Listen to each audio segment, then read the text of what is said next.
आज का ये एपिसोड शुरू करने से पहले एक छोटी सी बात। क्या आप भी अपना पॉडकास्ट बनाने की सोच रहे हैं? तो एंकर ट्राई कीजिए। ये पॉडकास्ट बनाने का सबसे आसान तरीका है। नंबर 1, ये फ्री है। नंबर 2, इसमें कई सारे ऐसे टूल्स हैं जो आपको अपने फोन और कंप्यूटर पर रिकॉर्ड और एडिट करने की फैसिलिटी देते हैं। नंबर 3, आप अपने पॉडकास्ट को डिस्ट्रीब्यूट भी कर सकते हैं, जिससे इसे स्पॉटिफाई और दूसरे प्लेटफॉर्म पर सुना जा सके। तो डाउनलोड कीजिए फ्री एंकर ऐप या विजिट कीजिए anchor.fm पर अपना पॉडकास्ट स्टार्ट करने के लिए। ये तो थी एक छोटी सी जानकारी, और अब शुरू करते हैं एपिसोड का सिलसिला।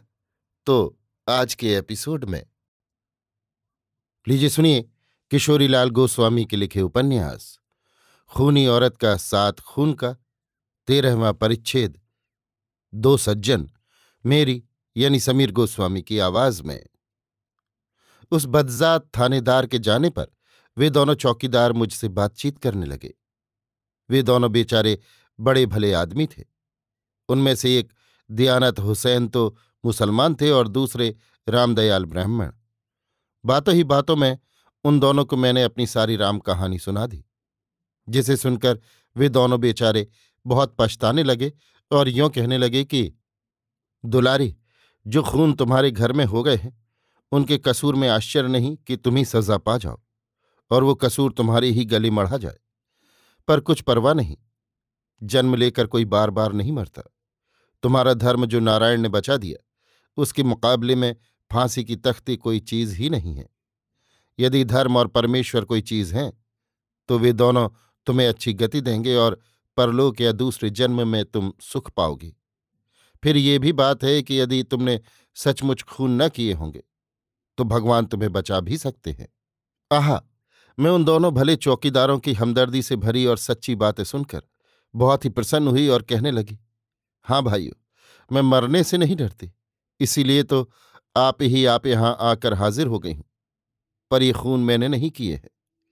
ये सुनकर दियानत हुसैन ने कहा, पर जो तुम यहां न आकर गंगा में डूब मरती तो कहीं अच्छा होता, क्योंकि जिस धर्म को बचाकर तुम यहां आई हो वही धर्म तुम यहां कभी न बचा सकोगी, क्योंकि ये थानेदार ऐसा कमीना है कि तुम्हें अछूती कभी न छोड़ेगा और तुम्हारी आबरू बिगाड़ कर तब दम लेगा। इस शैतान ने अब तक न जाने कितनी औरतों की इज्जत हुर्मत बिगाड़ डाली है और बराबर बिगाड़ता ही रहता है।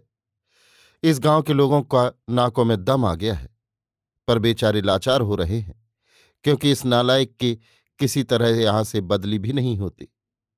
इसका साथी हींगन भी एक ही शैतान है और इन बदमाशों ने इस गांव में तहलका मचा दिया है।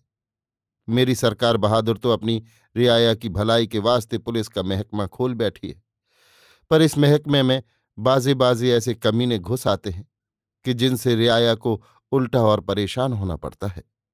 बेचारे दियानत हुसैन की बातें सुनकर मैं मन ही मन बहुत ही डरी कि हाय, अब मैं किस बला में आ फंसी।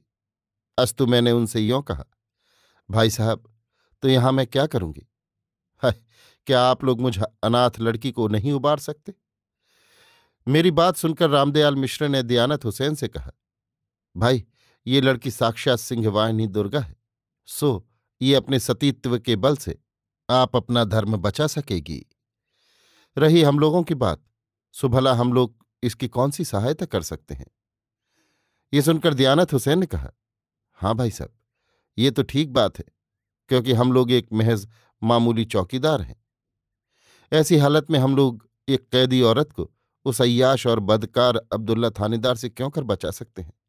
हाँ, अगर ये औरत कैद न होती और यों ही यह आप हंसी होती तो हम लोग इसे चुपचाप भगा दे सकते थे।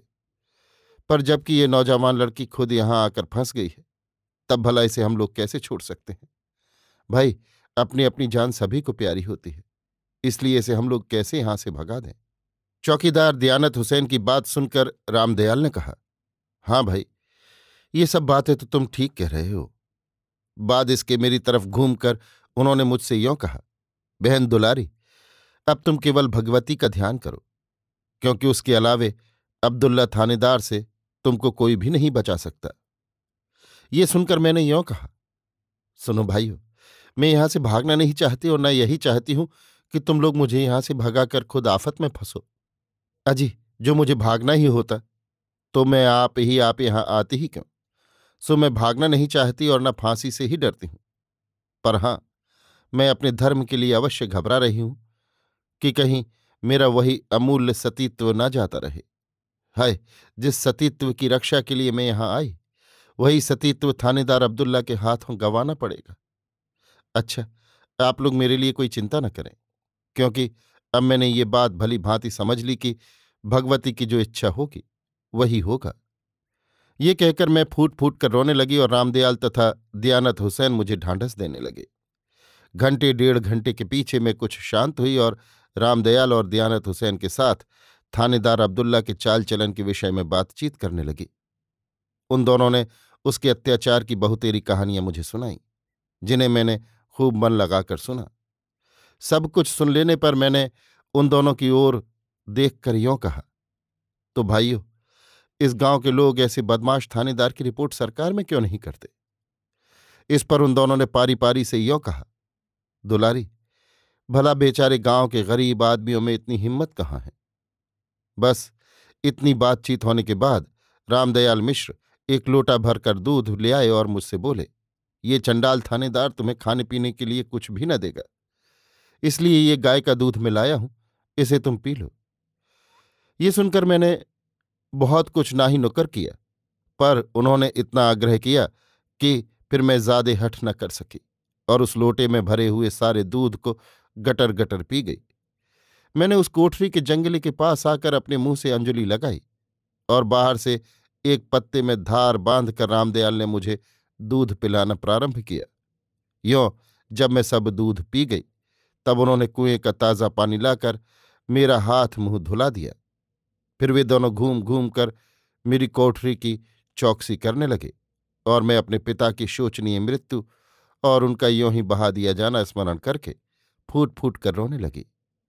मुझे वे दोनों बार बार समझाते थे, पर जब नदी का बांध टूट जाता है तब क्या उसकी धारा का वेग रुक सकता है।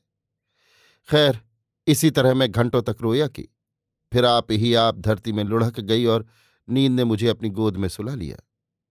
यहां पर इतना और भी समझ लेना चाहिए कि मैं जिस कोठरी में बंद की गई थी उसकी धरती में पुआल बिछ रहा था, इसलिए मुझे कोई कष्ट न हुआ और मैं देर तक बेखबर पड़ी पड़ी सोया कि।